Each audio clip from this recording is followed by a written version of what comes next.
अस्सलाम वालेकुम nine class, क्या हाल चाल है बच्चों आप लोग के। उम्मीद है बेटा आप सब खैर खैरियत से होंगे। आज हम बायोलॉजी पढ़ेंगे और लेक्चर नंबर हमारा 44 है। चैप्टर नंबर 7 हमने बायो एनर्जेटिक्स स्टार्ट किया था। अगर आप लोगों को याद हो तो नया चैप्टर हम लोग शुरू कर चुके हैं, चैप्टर नंबर 7, और इसमें से बेटा लॉन्ग क्वेश्चन आता है।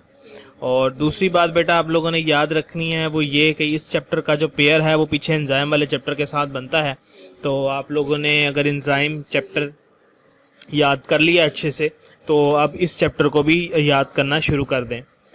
तो बेटा आज जो टॉपिक है हमारा वो लास्ट टॉपिक ही हम कंटिन्यू करेंगे। 7.1 रोल ऑफ एटीपी हम लोगों ने पढ़ना शुरू किया था और हमने बायोएनर्जेटिक्स की डेफिनेशन पढ़ी थी।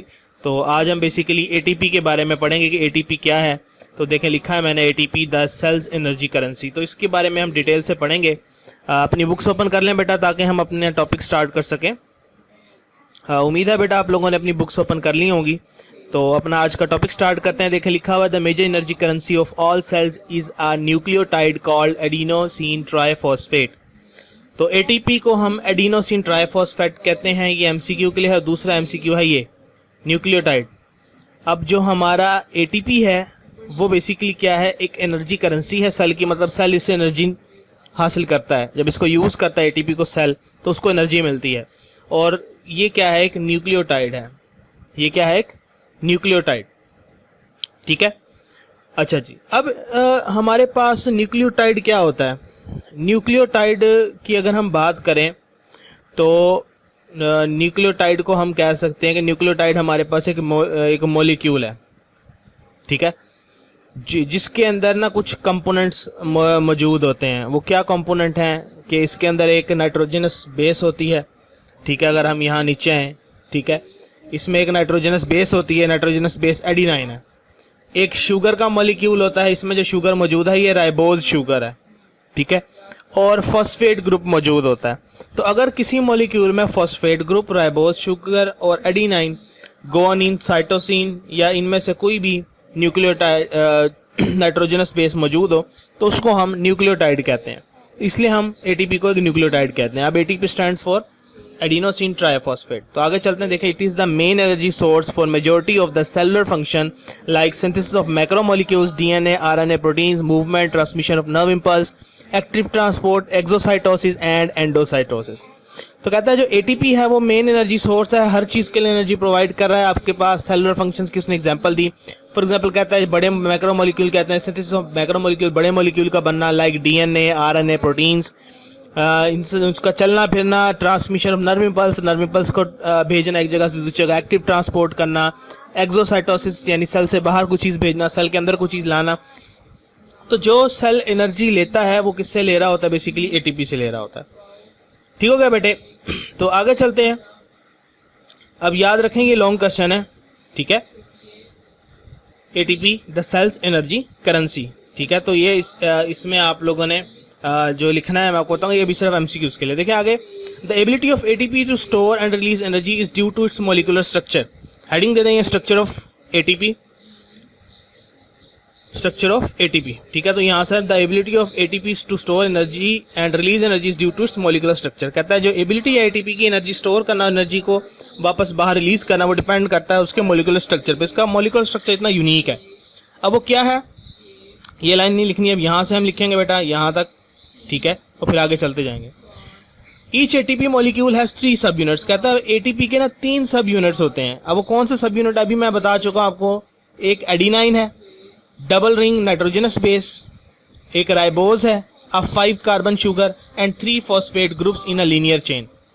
तो ये एटीपी को खास बनाता है। ये इसका स्ट्रक्चर बेटा, 3 फॉस्फेट जो कि लीनियर चेन में लगे हुए हैं, एक पेंटोज शुगर और साथ देखें 2 रिंग वाला एडिनिन नाइट्रोजनस बेस। तो ये मिलके आपके पास एटीपी बनाते हैं और ये इसको खास बनाते हैं। अब हम ये भी पढ़ेंगे कि एनर्जी स्टोर कहाँ होती है। देखें लगा the covalent bond connecting 2 phosphates is indicated by tilde and it is high energy bond. The energy in its bond is released as it breaks and inorganic phosphate gets separated from ATP. The breaking of one phosphate bond release about 3.7 kilocalorie and 73 calories per mole of ATP as follows. अब ये आपने बात याद रखनी है, हमने structure की बात की है, वो एनर्जी क्या है ये देखें, ये बॉन्ड से जुड़े हुए हैं तीन फॉस्फेट। अब ये जो बॉन्ड है ना इसको हम टलाइड बॉन्ड कहते हैं, और इसको देखें हम वो मद्दा से शो करते हैं, और ये हाई एनर्जी बॉन्ड होता है। जब ये बॉन्ड ब्रेक होता है ना तो ये फॉस्फेट अलग हो जाता है। देखें क्या था, एडिनोसिन ट्राइफॉस्फेट था, 3 फॉस्फेट है। जब एक फॉस्फेट निकल गया तो मोनोफॉस्फेट पीछे बच गया, और एनर्जी कितनी निकलती है 7.3 किलो कैलोरी। जब एक और फॉस्फेट निकलेगा तो एक फॉस्फेट बच जाएगा, तो एक 1 स्टैंड फॉर मोनो, ठीक है। तो मोनो आपके पास ही बन जाएगा, यानी एडिनोसिन मोनोफॉस्फेट, ठीक है। जब 2 होंगे आपके पास फॉस्फेट ग्रुप तो होगा डाइफॉस्फेट, 3 होंगे तो ट्राइफॉस्फेट, 1 रह जाएगा तो मोनोफॉस्फेट।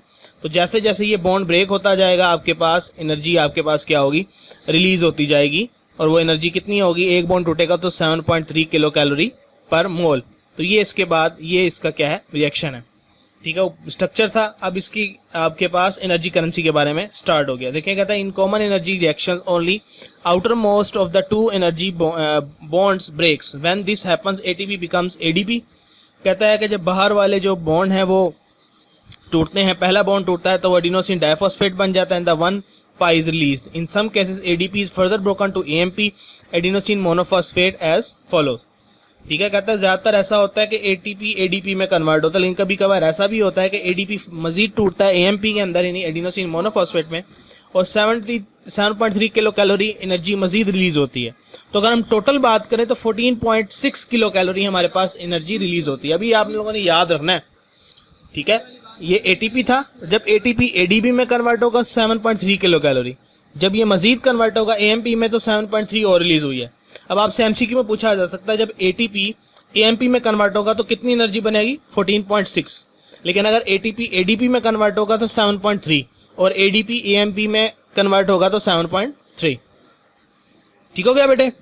अच्छा जी, अब रिवर्स होगा इसका रिएक्शन, ठीक है। रिवर्स कैसे होगा, यानी जब इतनी एनर्जी उसमें ऐड होगी तो वो बॉन्ड वापस आ जाएगा। देखें लिखा है cells constantly recycle ADP by recombining it with phosphorus to form ATP. अब वो जो एपी निकला है उसमें से फॉस्फेट ग्रुप निकला है तो वो फॉस्फेट ग्रुप को दोबारा जोड़ेगा, ठीक है। The synthesis of ATP from ADP and phosphate group requires expenditure of 7.3 kilocalorie of energy per mole. This energy is obtained from oxidation of foodstuff. So we can summarize that ATP is generated by energy releasing process and is broken down by energy consuming process. In this way ATP transfers between metabolic reactions. तो इस तरह से बेटा ATP जब AMP में convert होता है तो एनर्जी रिलीज होती है, और जब AMP से ATP में कन्वर्ट होता है तो एनर्जी वापस उसमें स्टोर होती है, और उसका जो टलाइड बॉन्ड है वो वापस आ जाता है, ठीक है बेटा। तो ये है हमारे पास ATP as an energy currency.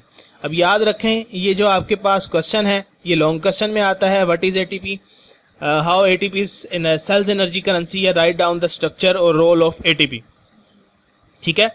तो आप लोगों ने यहाँ से इसका स्टार्ट करना है, ability of ATP to store and release energy से लेकर एंड तक, ठीक है।